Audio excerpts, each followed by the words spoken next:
कि श्री मोहन यादव जी के नेतृत्व में भारतीय जनता पार्टी की सरकार विकास के इन कामों को प्रधानमंत्री जी के मार्गदर्शन में आगे और आगे ले जाएगी। एक अच्छा कार्यकर्ता सदैव यही सोचता है कि मेरे बाद आने वाला कार्यकर्ता मुझसे ज्यादा सफल हो। मेरी बहुत बहुत शुभकामनाएं डॉक्टर मोहन यादव जी को, जगदीश देवड़ा जी, राजेंद्र शुक्ल और मंत्रिमंडल में वरिष्ठ साथी भी हैं, श्री कैलाश विजयवर्गीय जी, प्रहलाद पटेल जी, राकेश सिंह जी, उदय प्रताप सिंह जी, डॉक्टर विजय साल जी, सब मिलके भारतीय जनता पार्टी की सरकार को बहुत बेहतर चलाएंगे और सकारात्मक सहयोग सदैव मैं करता रहूंगा।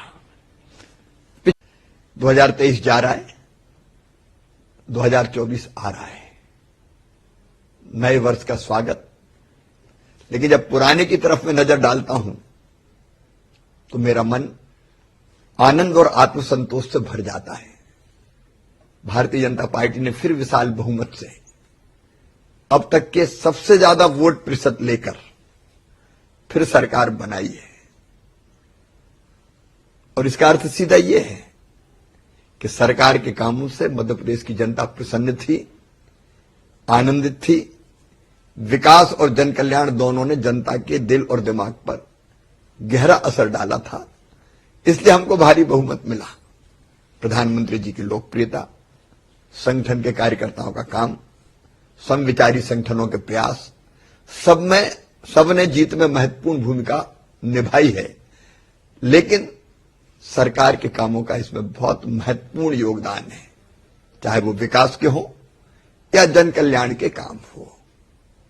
मैं इस प्रसन्नता के साथ कि लगातार 17 साल तक मुख्यमंत्री रहने के बाद भी जनता के मन में स्नेह है, जनता के मन में विश्वास है, आनंद के साथ विदा हुआ हूं। वो राज्य जिसका कुल बजट कभी 21,000 करोड़ रुपया हुआ करता था, आज 3,19,000 करोड़ रुपया मध्य प्रदेश का बजट है।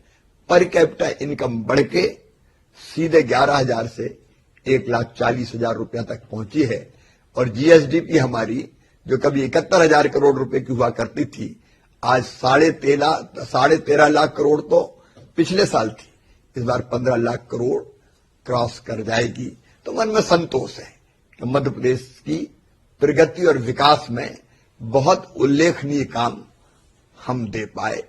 अब ये काम निरंतर आगे बढ़ते रहेंगे। नए साल में नया चैलेंज है। मैं बड़ा चैलेंज नहीं मानता, लेकिन लोकसभा के चुनाव होने वाले 2024 में, तो मेरा तो ये लक्ष्य रहेगा पार्टी की कार्यकर्ता के नाते, पार्टी के साथ, कि मध्य प्रदेश की सभी 29 लोकसभा सीट भारतीय जनता पार्टी जीते। इस लक्ष्य को प्राप्त करने में हम दिन और रात अपने आप को झोंक कर काम करेंगे।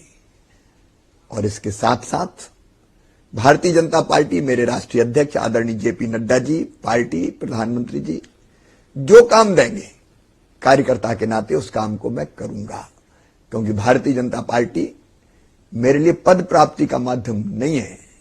मेरी सरकार ने जो काम किए उसके कारण मुझे गर्व है कि मध्य प्रदेश बीमारू राज्य से एक समृद्ध और विकसित राज्य बन गया।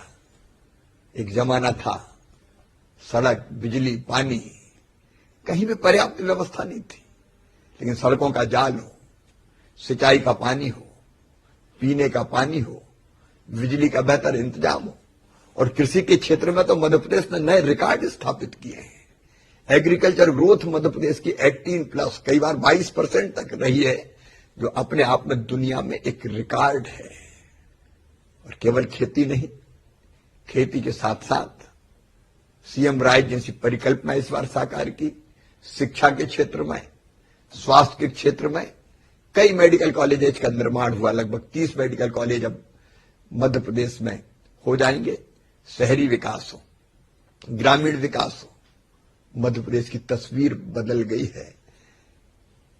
सांस्कृतिक पुनरुत्थान के कई महत्वपूर्ण काम हुए हैं।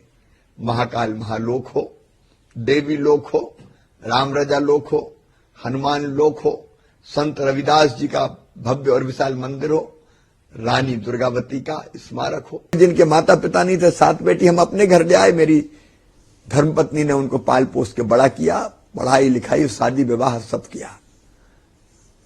मेरे मन में बचपन से ये पीड़ा रही है कि मां, बहन और बेटी को पूरा न्याय नहीं मिला। आधी आबादी को पूरा न्याय दिलाना मेरे जीवन का मिशन है।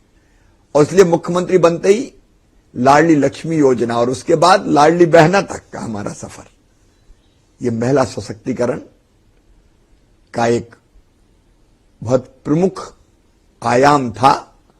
और मुझे बताते हुए प्रसन्नता कि लाडली बहना जैसी योजना ने बहनों की जिंदगी बदली। अब लाडली बहना से लखपति बहना तक जाना है। सरकार अपना काम करेगी, लेकिन सरकार के साथ साथ बहनों को जोड़ना, समाज को जोड़ना, अवेयर करना, ट्रेनिंग देना, योजनाओं का लाभ दिलाना, उसमें मैं सक्रिय सहयोग करता रहूंगा।